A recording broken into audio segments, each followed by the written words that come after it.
Hey there everyone, Monarch here, or well, I guess you could say post-editing Monarch here. Just here to make a quick disclaimer about the whole video and what it's all about.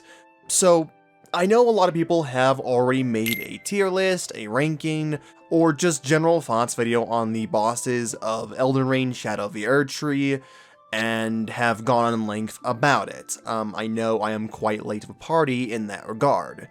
But I want to take my time with the DLC, I wanted to wait for things to cool down, and also I want to give a bit more time for the game and DLC as a whole in everyone's minds, because I know with YouTube that it can be a race to do content the fastest, that you want to be first to the punchline to get the most views and to get it while it's hot, but I feel that sometimes people can go a bit too far with it, or like not consider other people playing the game, including spoilers and all that, so yeah, I just want to give a bit of time for the game to settle, for the DLC to cool off in everybody's minds, and then start doing videos about it. And also, the whole thing that this was a live stream original footage here on YouTube, and was recorded, or went live, on the 8th of July. So, it's a little bit later than what it was originally, and yeah, this is more of an initial impressions kind of tier list. This is me ranking the bosses based on how I feel after completing the whole DLC. And of course, naturally, I expect that that some of the things I say, that some of the opinions I spout are gonna be different than what you think, and that's all fine. This is simply my tier list, my thoughts, and you're more than welcome to list your own opinions in the comment section down below. But yeah, with all that said, it's been about 3 minutes in terms of the intro. I am going to let past Monarch and Gain roll the footage, which yes, also, for this live stream, I was not alone and had the presence of Quentin as well as Winter in the chat with me, so they'll be represented by these character icons, and this is my character icon right now, and whenever one of them lights up like that, that tells you that they are the one speaking. But yeah, that is actually all I have to say, so enjoy the video. So yeah, honestly, not sure. I mean, this will be just going off first impressions of what I feel about these bosses. They may very well be subject to change later down the line, considering it's the first few weeks the DLC has been out, but we'll see. I'm not exactly sure what kind of order to do this in. I mean, could just start with, from the first one, supposedly. They just start Lion, I suppose. With Divine Beast Dancing Lion. I think he's like a solid start to the DLC. Maybe you play another one?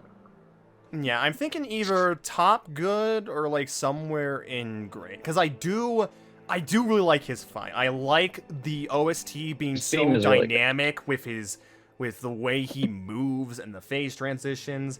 I think just the perspective and idea of a Chinese lion dancer is incredibly unique. I don't think I've seen anything like that in most other games.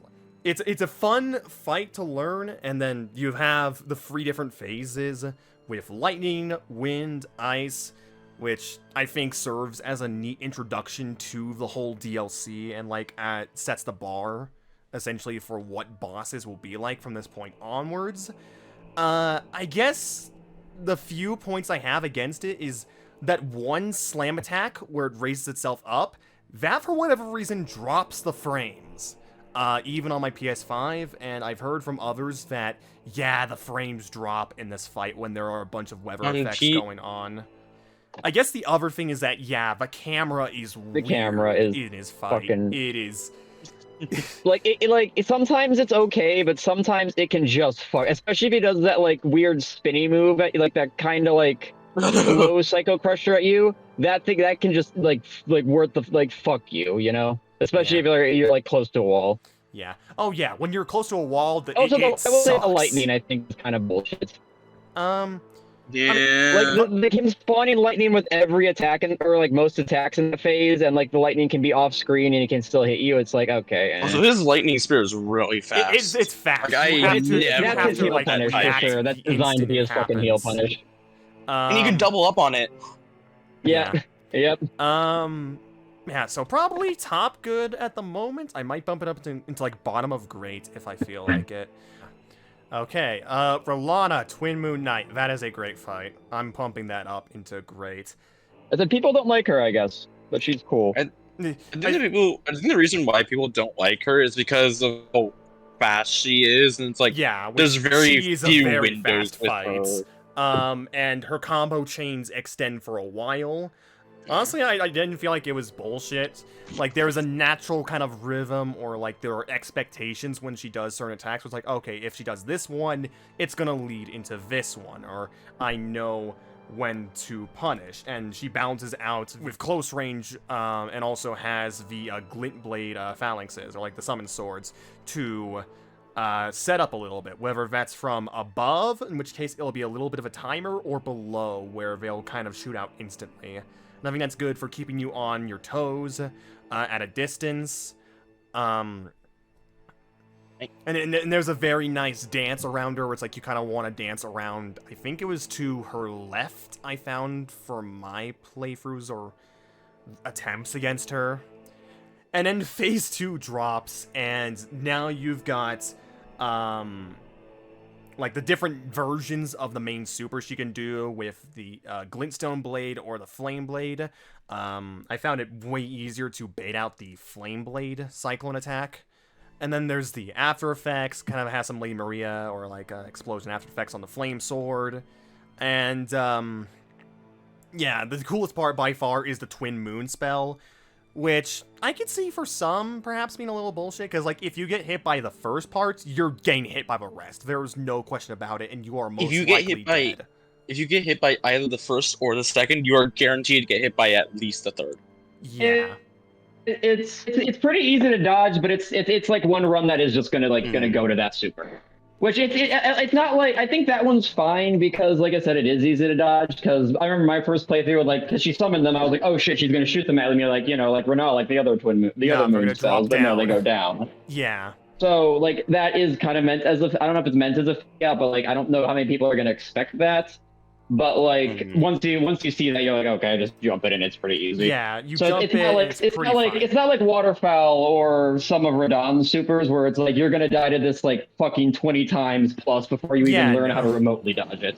I also want to add that in regards to like a lot of her bigger moves, like the Karyan Greysword or that Twin Moon drop, like when it comes to those moves, those are the moves where she has the most end lag, and those are going to be your best opening. And if you so it's like even though her main gap, even though her main combos are like really long strings that you kind of just have to wait out for your opportunity, when she goes for one of those actual big attacks, that is your biggest opportunity to get your damage in.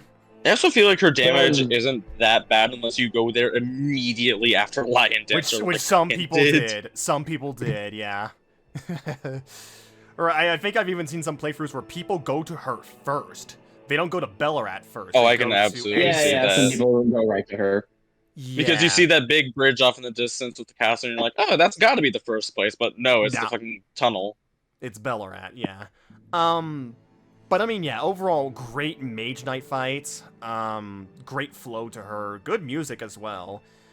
With callbacks to Renala's theme, which that is very common in this OST with a lot of the bosses. So, yeah. Now I'm trying to think, like, if I'm going in the order of what I fought. And in terms of what I fought, what did I fight next? I mean, Bayle was the earliest. Was it Bayle? And Bayle might have been. I think it was actually Bayle after her. Okay, so then Bayle, I guess. Fantastic. No questions. No questions about that. He's pretty good. He's pretty cool. That is like one of the best. Honor, it's peak. It is in fact peak. It's like one of the best dragon fights FromSoft has made. I fucking love most of the dragons they've made so far. And just like he's How many have you actually fought of the dragons they've made? I fought Calamite. Calamite was one of my favorites from DS1. Divine Dragon. Which that's a neat gimmick fight, and then after that, I'd say, but you haven't fought Metyr. He's probably the closest comparison to Bayle because they are very similar. Well, yeah, no, like Bayle The Dread is just fucking fantastic. Like perfect mix of hard, aggressive, punishing attacks where he will be on your ass the moment you enter the door, but there's like ways to dodge through it and you know, hit parts of his body.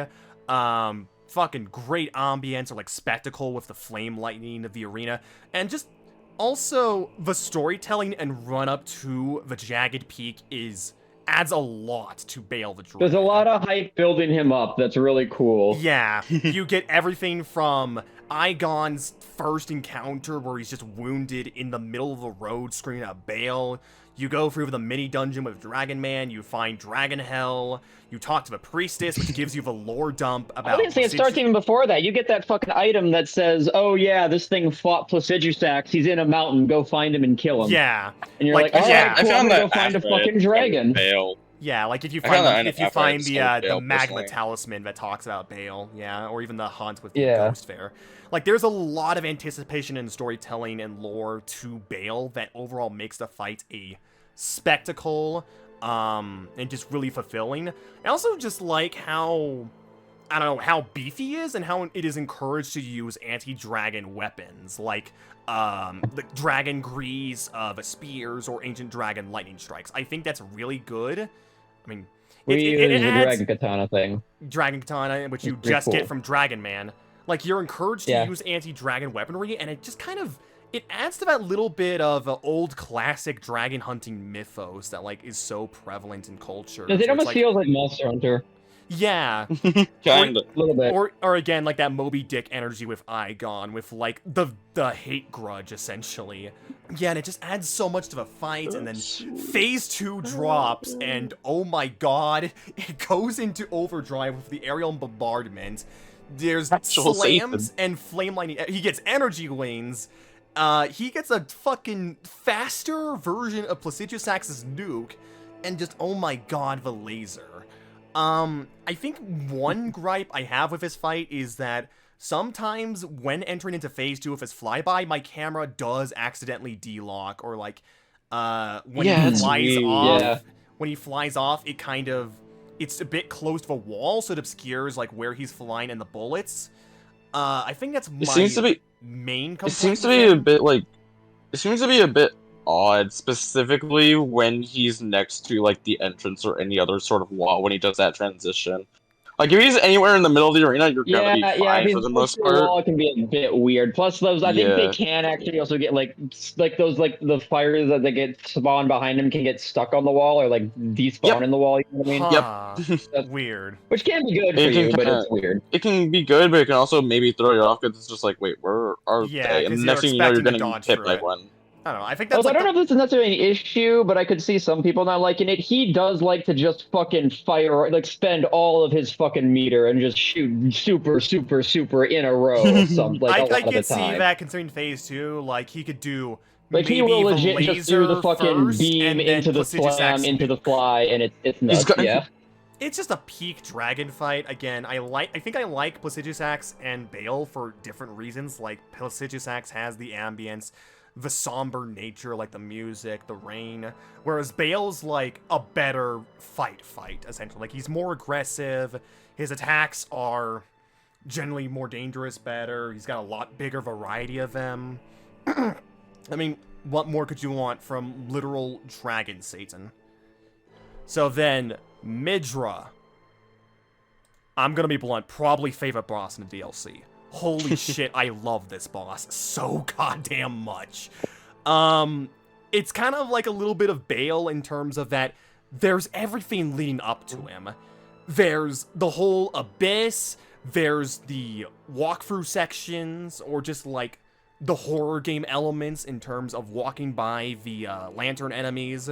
There's the surprise waiting for you when you first goddamn enter the area and you find out no Torrent. Torrent is too fucking afraid to navigate through this area and you've got to do it all on foot. Which says a lot considering what Torrent is willing to go through for your sake. And it's just like this slow burn of ambience and dread, where it's like, what the hell is this place? Why are there frenzy flame enemies? Or just signs of the flame being here? there's the lanterns, and then just right out from the mansion, there's all the decapitated heads, and I want to put this into perspective where it's like Torrent is willing to go through the bloodied swamps of Moog's Palace, willing to go through the literal like lightning and dragon-filled jagged peaks. Even fucking the Scarlet Rot-filled Caelid and especially the Ionian Swamp. But this one place, this one fog-ridden, frenzy-filled forest is the one place that Torrent is too afraid to be summoned to. Which, yeah, again, if you know about the Frenzied Flame ending, it's like that the realization hits you right at that moment. And it's just like the atmosphere throughout the whole journey to him, hearing his screams throughout the mansion, and then finally getting to the boss room, and it's like, what is this? This weak-ass, essentially, mob that you can easily stagger and bully. And that's the last straw before he accepts... The depths of your foolishness. The depths of your foolishness, indeed. And that's the last straw before he accepts the role as Lord of Frenzied Flame. And just... Oh, it's perfect. Like, I'm not sure what there is to complain about in this fight for me. Perhaps it's just the fact for some, he inflicts madness, which I can see that being an annoying stat if it, builds up, because then you can't move when it procs. But even then, I found this fight to be fantastic. The music is one of the best Elden Ring tracks, or like FromSoft tracks, I'm gonna argue, that they have ever made. And it is a genius move to pull in the Song of the Merchants once it hits second phase. Like, Sorry. I also want to add, potentially, to the negatives. One, the boss weapon that you get from him, I'm honestly a bit disappointed that it's not more frenzy focused, and that's more focused on like the actual origins of the weapon, which like that's fine, but it's like you get it from the frenzy boss, and not including this weapon, there's like what 3 frenzy weapons in the entire, or not, since it's not even a frenzy weapon.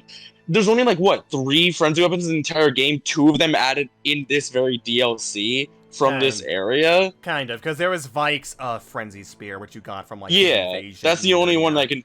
That's the only other one that I can think of outside of the perfume bottles and the matting hand. Maybe Fingerprint Shield, if that counts. I don't know. My other personal complaint is if we're including like talked about the area leading up to these bosses in the boss's description. As great as the presentation of this area is, it is also so bland to explore once you have actually made it to the legacy dungeon, and if you know how to take care of the summer lanterns, because there is next to nothing to actually find in this place. It's a set. It is a straight set piece and a little I guess. Anyway, cool boss. Yeah, very cool boss, cool build up, and then I found his fight to be very interesting in that like it's kind of like a floaty gracefulness, like the way he moves, where he just like kind of twirls and flies in place sometimes. I think he's got like he's got the proper like amount of speed where he can be quick and have bursts of it, but overall he's kind of a bit slower in comparison to other fights. And his combos are much more like spaced out with their swings. Some of his attacks are a bit directional based, so like there's one attack where he stabs forward and then unfurls the branches of it, and he can only do that if you're standing in front of it. So if you dodge to the side, it will not happen. But yeah, overall, it's just like a very fun fight and dance to learn with how slow and graceful he moves. And then the second phase drop where he starts using more of like the Frenzied Flame abilities. The mansion is burning from the madness. He gains like the laser. May chaos take the world. Yeah, he gains a laser that spews from his head, like a giant flame orb. The nuke, yeah. And also the Impaler. I don't know, there's so much going into this fight, especially in terms of like, I think Frenzied Flame lore is one of the most interesting things about Elden Ring's lore, and to have more of that in this DLC is fantastic. But I'll say it's a very underutilized aspect of the game, and it's nice that the DLC gave some more to it. Yeah, or even just more of like the Outer God influence with it and Metyr, which I'll get to that later. But yeah, I think this is without a doubt my favorite boss in the DLC. It just has like a perfect amount of elements going into it, the build-up, the atmosphere, the music, the storytelling, and just fight. Like, I cannot wait to fight this guy more in future playthroughs. Okay. Then after that, it was Putrescent Knight, I'm pretty sure I fought. And... Whoa. I hate this boss. I gotta keep up the tradition of saying that whenever it's brought up. I think at the moment he's a meh for me. I think the hardest part about it is learning that first attack that he usually does, the horse one where he dismounts. That is by far the roughest attack to learn outside of like the flame attacks in phase 2. Like, you're just kind of not sure what to do. You're trying to dodge him spinning towards you, and then, oh, here comes the horse to blindside you once, and then here it comes again as he goes for another round. Like, the horse can go for 3 times. Yeah, it's also a nitpick, but that horse animation does not look great when it comes out of the ground and just kind of slides at you. It's a little goopy horse. Eventually, like, I did learn that, yeah, just stick to his lower half and the spin will not hurt you. And then it's just like you can dodge the horse better. Outside of that, it's kind of the same thing other like horseback bosses have, where it's just like it's very weird movements to learn, especially more so because the horse's back legs are stuck in the ground. So it kind of raises and lowers depending on certain attacks or swings of the Putrescent Knight, which makes it a little bit awkward to learn. And then, yeah, second phase, going into the flame attacks, like, obviously you can dodge roll through them or jump over them. With dodge rolling, they kind of feel a little bit inconsistent. Like, sometimes they'll proc me. Maybe I was a bit too early or late in the animation. They're a big issue with them, I will say, is that they are very unclear about their hitbox. Like, I feel like I've been hit by them when they haven't even touched me yet. And yet sometimes I feel like I can literally jump into them and be fine somehow. Weird. You can, so yeah. I think if you're like towards the middle, like the flames are slightly higher and can hit you, but especially when like you're somewhat close to him, it does just feel weird. Yeah. And then there's also that one attack where the flames start from outside or like far away and then circle in. That's also a rough one, because then it requires you to, like, de-lock your camera, kind of like Bayle's laser, like the first part of Bayle's laser, if you want to be able to dodge through it. And it can be a little cumbersome, not I would just, whenever I never unlocked Bayle's laser. I could dodge through that first part without having to unlock. And in terms of just, like, I don't know about, but yeah, as far as the flames go, we never found a way, like, that was consistent. It was like, well, we avoid enough of it to survive. Yeah. When it comes to that inwards ring, I always found that I wouldn't pay attention to like the knight itself or the flames around me. I would specifically pay attention to the flames that are like coming in from the knight's sides or like in the back, and I would pay attention to those as to when I would have to jump, if that makes sense. Okay. It's just a very weird, awkward fight. I mean, right now it's meh. I'm not really sure how to feel about it.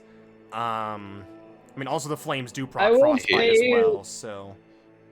We had, like, a horribly, like, negative, I think, initial reaction to it. I kind of, like, was what's the word? Stockholm Syndrome. I kind of enjoyed, like, the flow once I got it down, but that's just... It has a lot of the Elden Ring cancer of, like, weird delays, and you can't tell what's going on sometimes, and he's kind of stupid sometimes with it. Okay, what boss was next? Oh, I think I might have been next. Might have been Messmer The Impaler, yeah, because then Commander, because that was at the end of that Scadutree were later afterwards. Messmer. I mean, is it really a spoiler? I think yeah, it's this trio at the top of the list. I'm not sure who's second place, if it's Bayle or Messmer, because I think Bayle has the build up to him, the lore implications and all that, but then there's also like strong points with Messmer's character. Say that Messmer has a lot of build up in lore. Yeah, Messmer has a lot of it's lore. It's almost like he's the poster boy. Like the first half of the DLC is pretty much based around Messmer. Like, oh, what is Messmer? Like, saying half is generous. Him burning the horn scent, being sent out by Marika to do this holy crusade. And then yeah, like there's this whole character and lore about him that makes him so tragic as like the firstborn America who desperately does everything in his power to please his mother or like obey her whims. He becomes the enemy of the people, but ultimately is abandoned and forgotten because of the base serpent. And when the Elden Ring is shattered, he tries so desperately to hold on to hope, or like that he keeps that statue of America in his room. And it isn't until you come in. That one's not decapitated. Yeah, and it isn't until you come in, a tarnished of no renown or grace, that he's like, what the hell is this? Mother, what are you doing? You mean this person? One so forgot, or like, that has no light? This to be Elden motherfucker. Lord? And it's just like, and then by the end, with his death, he finally, at long last, gives up and curses, and like says his mother's actual name and says a curse upon thee. Like, there's just so much tragic character with Messmer and then the America revelations in this DLC that adds a lot to him. Oh, so his cutscenes are like fucking peak. They are great. Yeah. It's once again a shame why this DLC doesn't have more, is like because those are so good. Those are so fucking good for cutscenes. It's like, oh. Yeah, just like the first instance like the of a reveal snake when he shatters the fucking great rune in his eye. It's like, oh my fucking god, that's so cool. Yeah, the seal of grace. And then there's the visuals of a snake's emerging, his skin burning up, and then the face reveal of just like how messed up his face is with the missing eye. It kind of looks like the dark sign a little bit with like the flame encircling the dark. Yeah, very much. Yeah, very much. Yeah, it has those vibes. With like him trying to hold back the base serpent, which still not sure what the base serpent is about, or like if it's connected to a new this one's some sort of out of guard, or like some new curse. I don't know.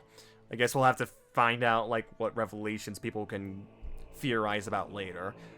And then in terms of the fights, it's kind of like that Millennia effect similar to Rellana, where he's got a lot of combo strings and differences in it. They're very modular, and it very much depends on where you are and what you are doing in relation to him, and he can just pick what he wants to do in reaction. Yeah, like if you try and stay your distance away from him when he's doing the spear combos, he will keep stabbing at you from a distance, and it will reach you every time. And it's one of those fights where closer is better. You want to stay close to him because then the flames don't reach you, he can't poke you out as much, and also he isn't going to be setting up with the fireball projectile, which he often likes to use, like set up or disguise what he's doing, like, I'm gonna set up a fireball and then go in for a command grab that will fucking melt your life bar. And then there's the aerial combos, which are pretty tricky to dodge in terms of like the direction and camera, and then there's like the multi-spear hit one is a little tricky. The million stab is pretty cool. Yeah. You can, so it is actually rather, it's kind of, I don't know if it's intuitive, but you can just dodge under it and it's really easy to dodge. Yeah, like you can dodge that entire combo. You can dodge that whole combo in three dodges. Just the initial one, the million stab, and then the obviously just dodge like the spears at the end. The spears being I will say, I really love that his fight is like teaching the player, if they hadn't learned by that point somehow, that you want to dodge inward rather than away. Do not stay at a distance. Because that's a lot of it. Because a lot of his moves are designed to either hit you out at a distance or catch you if you roll away rather than in or to the sides. Yeah, because of the big fire AoEs or the fire after. The semi-delayed flames.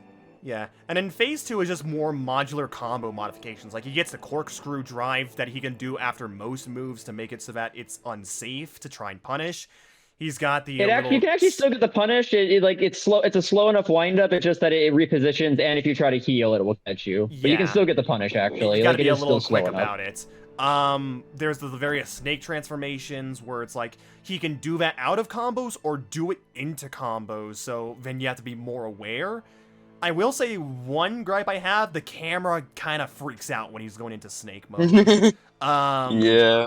And of course there was specifically on like his big fucking snake moves. Yeah. Oh, so that one fucking gravity glitch that apparently exists for him. Yep, where he transforms into a snake and somehow because he always spawns at the head, he can actually OHKO himself by going outside the arena into the pits. If he does it if he does it at the edge and his snake head goes out of the edge and like gets caught on the railing, when he transforms out of it, that he just dies.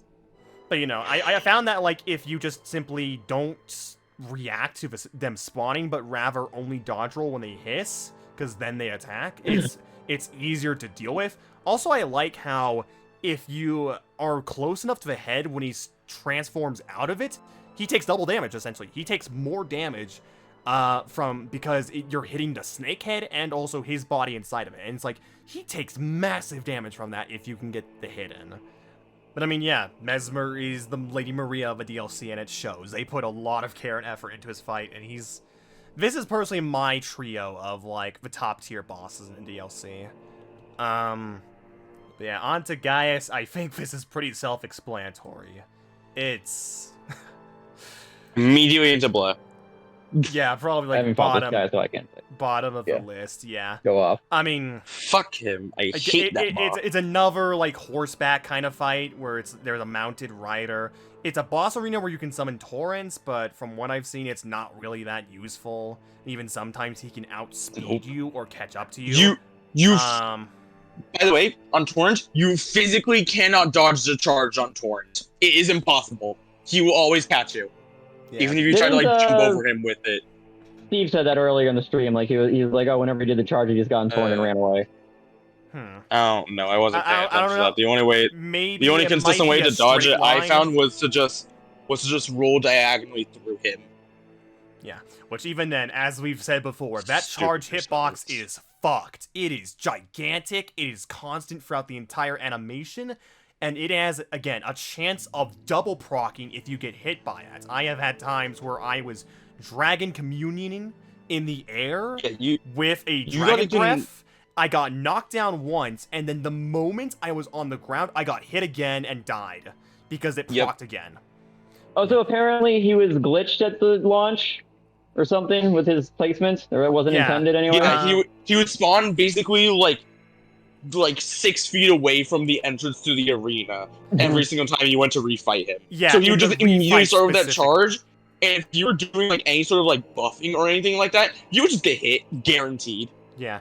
But again, there was a recent patch that came out that changed it back to where he starts at the far edge of the arena in his first encounter. Kind of like, so like as a comparison, think of it like Yobu having to enter the arena from the gate every time you fight him. Or how Putrescent does it, where it has to come in from that corner.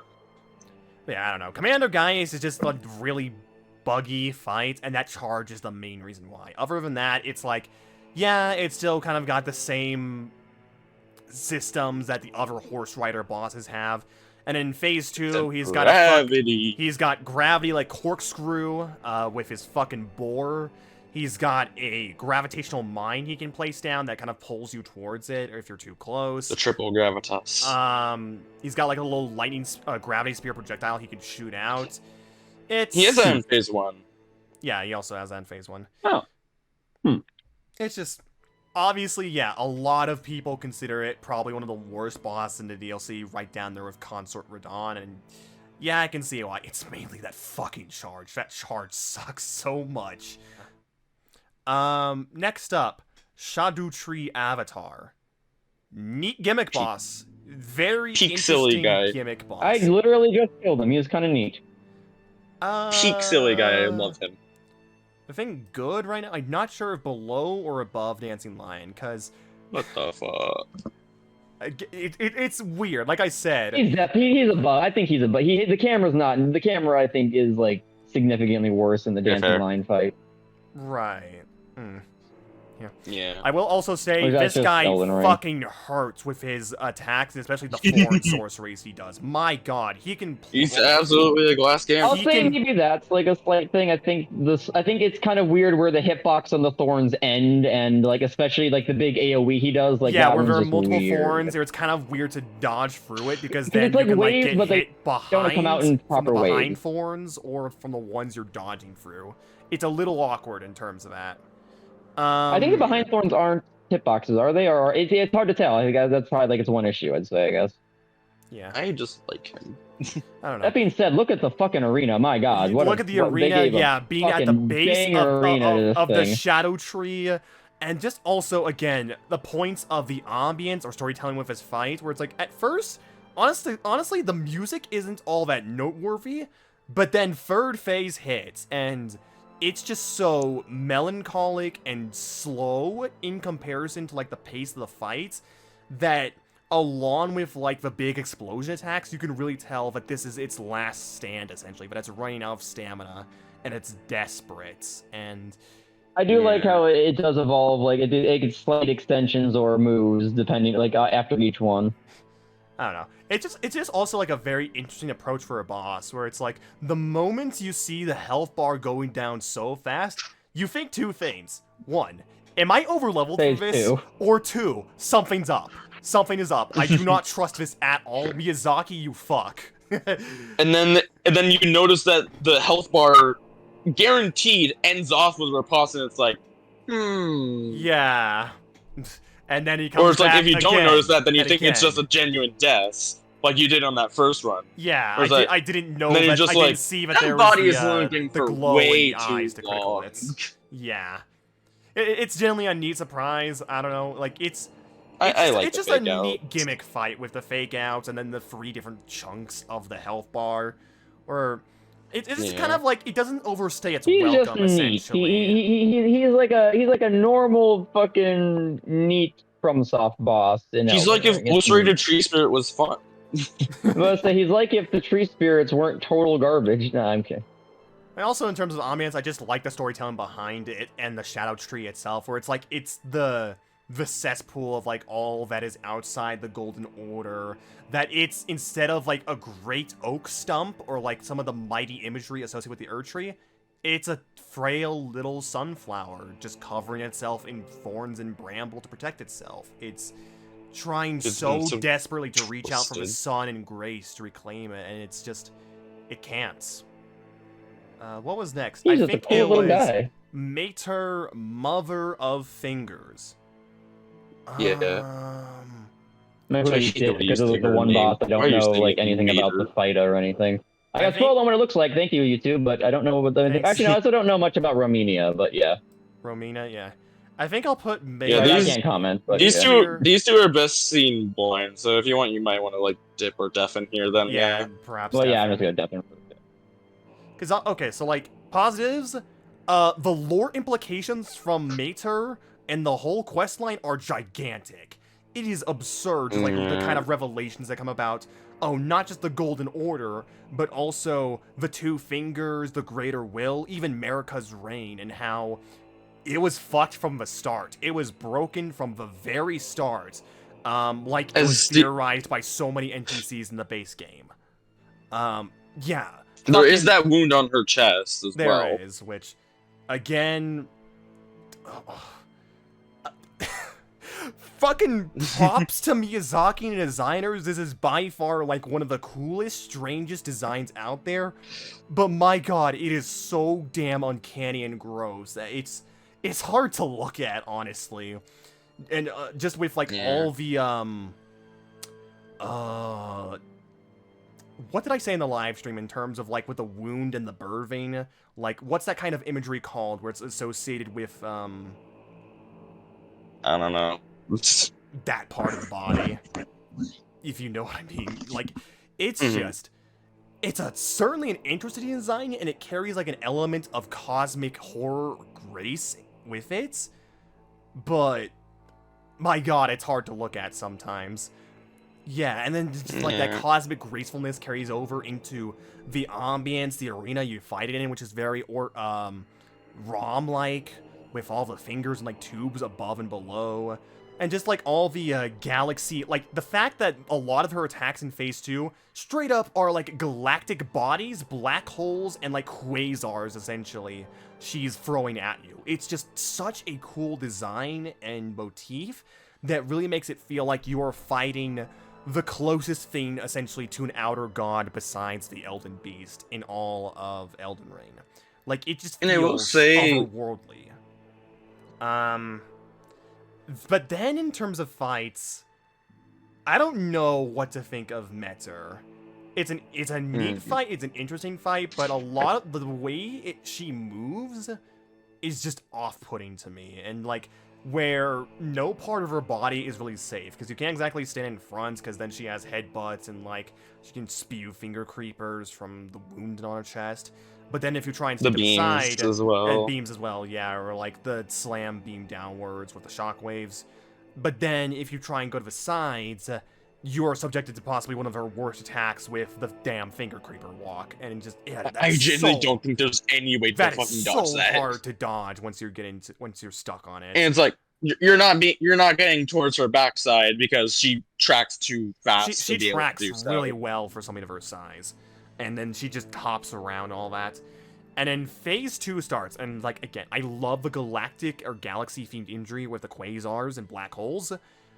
But some of those attacks are really frustrating to dodge.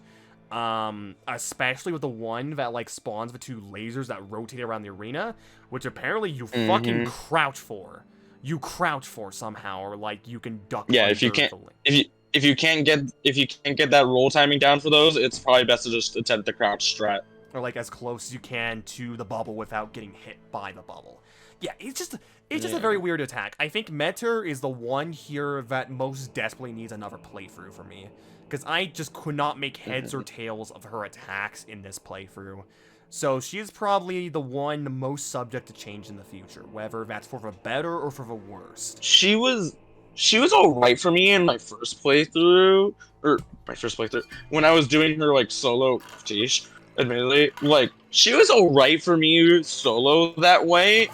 But she became frustrating when I went to fight her with other people as a summon. And just because it was to the point. Yeah, and also, she's not that tanky solo. With another person there, she gets so much health. She becomes an actual tank. Jesus. And it's like, combine that with the sheer amount of damage that she deals, it can be pretty annoying, admittedly. And it got to the point where, similar to Putrescent and Gaius, similar to those two, I just disabled her summoning pool so that I couldn't be summoned to her anymore. Fair. Yeah. Again, definitely probably the most subject to change boss on this list. Outside of maybe Romina, Saint of the Bud. I like this boss. Absolute banger boss. I like this boss, but there's a couple of things about it I'm not sure about. So first of all, she fucking loves her so design. Easy. I love her design and coloration so much. Just so pretty. It is an amazing design with wood. It's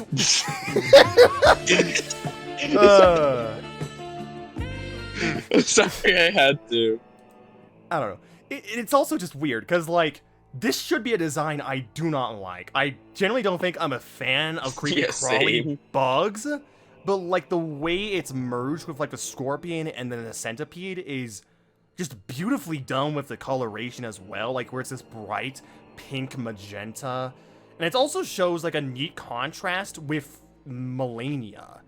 Where it's like people have pointed this out, the rot looks so much better and healthier with Romina. Like, it's much more vibrant, it's more colorful, the pests that are created by it are much stronger, probably because of Romina's acceptance of the rot after everything was burned down by Messmer, and then where it reforged her life like this.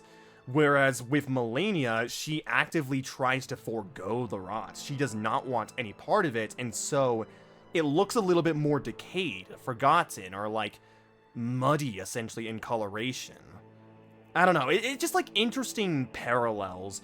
Again, when also her second phase theme borrows from Malenia's second phase, which is a neat bit of correlation. And I like the way she fights or moves up top the Scorpion Centipede hybrid. Like the different attacks she has, where she can fucking roll up in a ball and travel around the arena. She can use her Stinger on the Scorpion half. She can lunge forward with the Centipede. Even use the butterfly wings on her back in phase 2 for the butterfly spread, and then with the weapon art you get from her weapon. It's just like a neat flow and fight all around, kind of similar to Scadutree, where it's like, or maybe a little bit of Midra, where it's like, it's not too fast. It's got a nice flow to it. There's plenty of openings in her attacks. But the one problem I have is that, yeah, she is too damn weak. For being the semi-final legend encounter in the whole game, if you do not count Leda, which she isn't a legend encounter, she is so damn not weak. changing anyway. She is incredibly weak. She's weak to fire and frostbite, which are two of the most common elements in the game. And then you've also got the newly introduced Messmer flame incantations and weapons, and also Messmer spear, and it fucking melts her. Yep. It is absurd. And I wouldn't have a problem with this if she was earlier on the DLC, but it's the fact that by the time you're fighting her, you're most likely, again, after Messmer, after you've bulked up, after you've gotten some Scadutree fragments, you've got fire weapons now, you just kind of breeze by her, and you don't take into appeal the fight. Granted, you can get to her before you fight Messmer. That's probably what I'm doing on my next playthrough. Maybe that's why she's so weak. But also, like, the logical grace shown path is kill Messmer, then go to Rao. Like, yes, you can access Rao before Messmer, but logically, the boss of Rao would be after Messmer. And it's also just like, the area is still pretty hard to navigate through. Like, you've got the strong pests, so it's a little bit conflicting in terms of difficulty here. Like, again, I enjoy this fight so much. It's just like, I want more. I love her. More. Which is why I'm kind of thinking of putting her below Dancing Lion. Technically speaking, on a technical level, Dancing Lion has more problems with the camera. But, like, if Romina had that extra health, she would be on par with the Scadutree Avatar, if not better. Yeah, I just gotta wait for that new game, or like if she gets buffed in terms of weaknesses or resistances. Okay, then 2 left, and then probably the weirdest choice here, because it isn't exactly a main legend boss, but it's a unique story encounter. Needle Knight, Leda, and allies. Ooh, this is the gank. The gank squad, essentially. This is hard to say, because again, it can't exactly be compared to the other legacy bosses, or like the ones that have remembrances, because it's not that. So I think by default, it lands a place in meh, just because it's so different from all the other fights. As for where? Above Putrescent Knight or below? I was gonna say, is it more fun to run away and chip away at NPCs, or is it more fun to fight for Putrescent Knight? For you to decide, I guess, for how much you hate Putrescent Knight, because he is somewhat hated, that thing, isn't he? If I can put in my 2 cents here, I think what really elevates Leda from your typical gank encounter is the fact that you can get your own allies too, especially if you decide to bring in something like Mimic Tier. Yeah. In which case it goes from you being vastly outnumbered to almost being even, in a way. Yeah, it's a fight that's very heavily affected by the decisions you make in the DLC story with the other NPC quest line. And it also factors into that with how many of her NPC allies are summoned if you don't do other quest lines. So at how most, many you can summon. It's always at least like, what, 2 or 3? Like, it's always Dryleaf, Dane, Leda, and Freya? Yes, I believe it's always those 3 guaranteed. Okay, so that means but of course you can get Hornsent killed, which would lower it by 1. And you can get more killed early, which lowers it by another 1. Yeah, so then with those 2 dead, you could then recruit Ansbach and Teolier, and yeah, it's a 3v3. So yeah, it's a very dynamic fight with how you approach it, and I can give it points for that. There's a lot of customizability here with how you engage the DLC story, do the NPC quest lines to either make it easier or harder on you, or what people you want to help out. Also, the unique music that occurs during that fight slaps, like those united in common cause. That's a cool track. To it on its own. Other than that, though, I think like it can still suffer from like the same problems that any other NPC fight or gank fight can summon from. I mean, that is a FromSoft NPC. They've yeah, or like they did get. did you fight the fucking Demon Souls Red Phantoms? Did we have you do that in Something or no? I don't think so, because like You did. once, Okay, you because didn't. once You it didn't dipped experience into those. Black World a little bit, we killed the primordial demon, and then it sent me back onto the path to gain pure white tendency. All right, but that leaves one last boss, and I think this is the other most obvious choice. Promised Consort Radahn, bottom of the list, easily. Holy shit! Worst boss in the Bro, I entire can't believe you fucking just suck at the DLC. fucking game, bro. How fucking shit out, you fucking loser. Can't fight a hard boss. SMH, bro. Fell off. Plus L, plus ratio, plus plus ratio. bad at game, plus. But yeah, no, we've already talked enough through all the various attempts about the problems with Consort Radahn that I probably don't need to go into too much detail here, but suffice to say, again, I don't have too much of a problem with Phase 1. Phase 1 is the most normal. Alright. It's alright. I wish Phase 1 was the entire fight, honestly. Like, it's got learnable attacks, it's got a decent move pool with, like, being essentially an expansion on Radahn, but horseless, where he's got much of the same moves. He's got some new ones with Lion's Fang. He's got the Thunder Cross Split Attack combo, as we've been calling it. He's got some Godfrey, Rupture Waves. But that's all fine. It's when it gets to Phase 2 where it all fucking goes to shit, and what becomes a okay balanced moveset turns into a nightmare when you stack After Effect lasers on top of everything. Every fucking attack he does creates lasers in front of the sword, sometimes around the whole arena. He gains arena-wide attacks. He gains the fucking nuke, which is massive and also spawns more rays of light. He's got the Pontiff Sullivan combo where he raises the swords and just bam, bam, bam, bam, bam, bam. He's got a command grab is probably the least of your worries in that phase. Ironically. Because despite also being an Oko. Even though it's an Oko if it hits twice, but like it's so readable, and if you fought Scadutree, you have the Great Rune to disable the charm. Like it's honestly a great punishing attack more than anything. But yeah, that's just, it punishes failure too harshly, where if you even think about backing up for a moment, if you dodge in the wrong direction, if you end up getting hit by the curve of the sword or into the beam, it's a fucking snowball effect from that point onwards. Because you then get hit by the swords, you get hit by the rays of light, you get hit by the fucking clones, which also make it so damn hard to tell what to do on certain attacks. They can stun lock you for when he actually comes down and slams and creates more rays of light.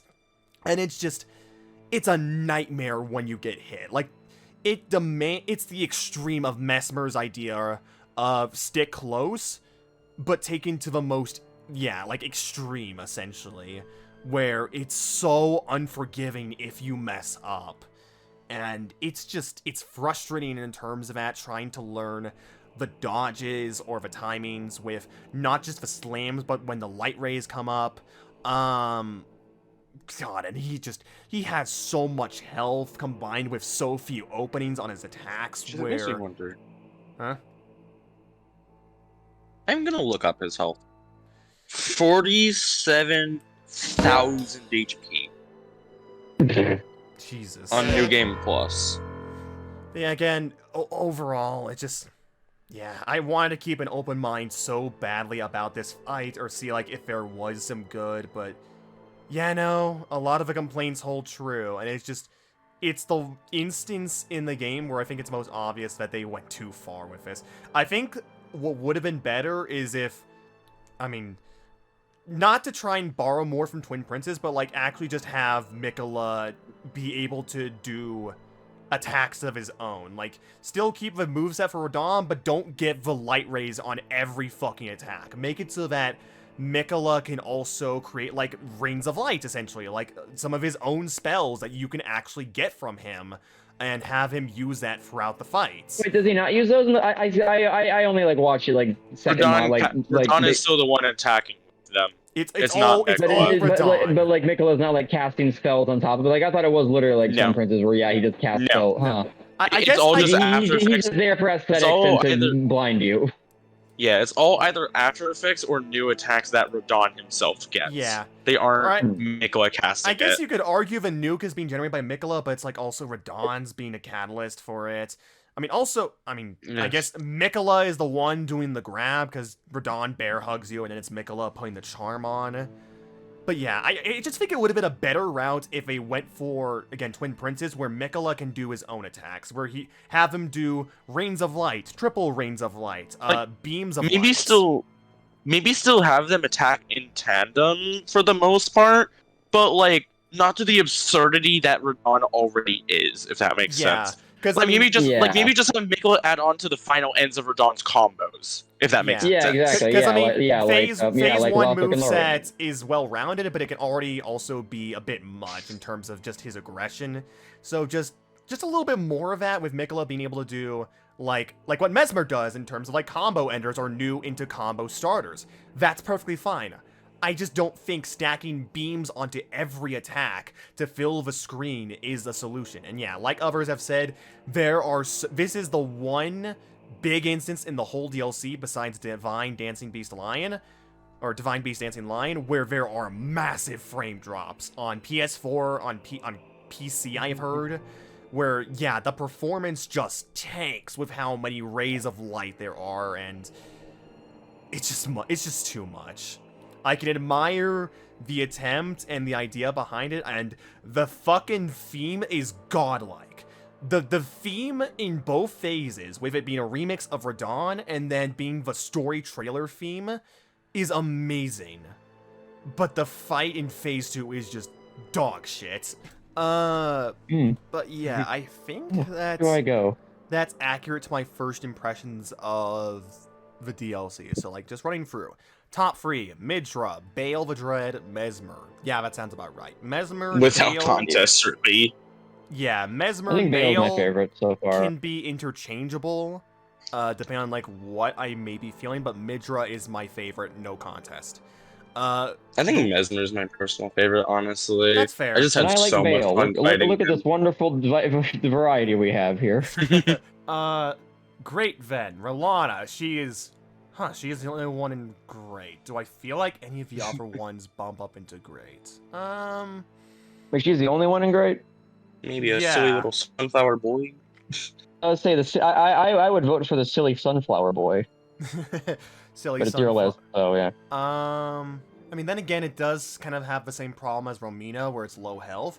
But then again, that's kind of the intention with Scadutree Avatar. Yeah, I'd say, because it is a 3-phase boss fight, technically. It's a 3-phase, whereas Romina's just kind of underpowered for the point in the game she's at. So, actually, yeah, I could bump him up. Yeah, I could put him below Rellana. Okay, that sounds about right. Ooh, sunflower supremacy. Ooh, sunflower win. Yippee. Sunflower supremacy. Yep. Then into good. Divine Beast. Plants vs. Zombies, motherfucker. Yeah. And then Romina, Saint of the Bud. Yeah, that sounds right. I like Divine Beast Dancing Lion, but my god, that camera is a nightmare. Beast. Huh? Then Metyr, Mother of Fingers. Amazing lore revelations, design, cosmic imagery. Same thing as Romina, where it's like, I definitely need another playthrough or fight against her because some of her attacks are just way too confusing. Or I just don't know what I'm doing. Putrescent Knight. Kind of a few annoying attacks, or just patterns with his flame and then the horse charges, just kind of fine. Knight Leda, I mean, it definitely excels in story, but it can suffer from any of the same problems any other NPC fight does. Commander Gaius, the fucking charge, and then Consort Radahn is Consort. Yeah, that sounds about right. Yeah, I mean, it's my list. That sounds and looks about right to me for now, just off my first impressions. In any case, I have been the Monarch of Dragons, and I hope you all have a fantastic day / night, wherever you live. Peace, and go Volts. Play God Eater.